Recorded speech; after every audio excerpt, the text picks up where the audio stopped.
And I just said to Mike, oh man, Mike, we are in trouble. We are in big trouble, because there is no way I can climb that wall.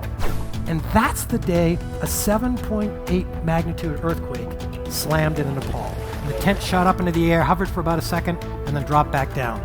I want you to ask yourself a question. Where does my resilience come from? Because if you know where to look for your resilience, when you get in a tough situation, you'll be able to respond that much quicker.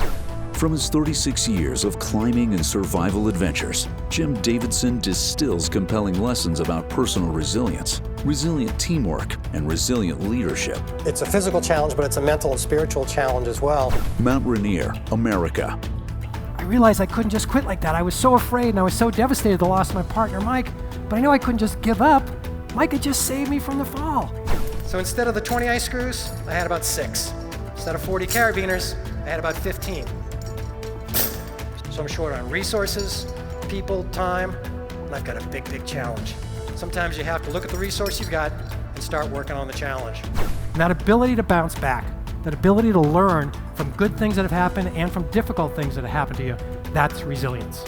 He must escape before the sun sets, or he'll freeze to death. I was going to climb until I got out, or until I was dead. Jim's epic story of personal resilience was made into an episode of I Shouldn't Be Alive, and it was shared in Jim's New York Times bestseller, The Ledge. And if you can do those things, accept, adapt, persevere, and re-engage, that's what builds a resilient mindset for moving forward and taking on those challenges. Choyu, Tibet. Absolutely. Fear is contagious. It spreads. But so is confidence. And you want to be the person to start putting that confidence out there. Confidence that somehow you and your partners and your alliances and your teammates will figure out a solution to this problem and move forward.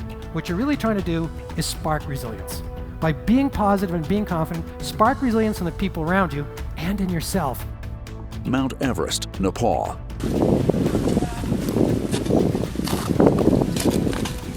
We were going to Everest because by taking on a challenge like that, it refines you into a better version of you. Close your tents up!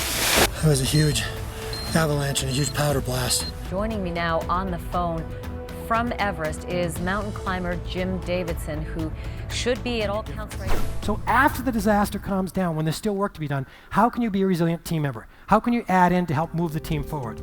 These rescue and survival situations act as an intense crucible for examining what makes a resilient leader and how teams can be more resilient. Really what you're trying to do is amplify resilience when you see it in others. To help other people when they have a good idea, put your weight, your network, your technology behind it to try and help them move forward.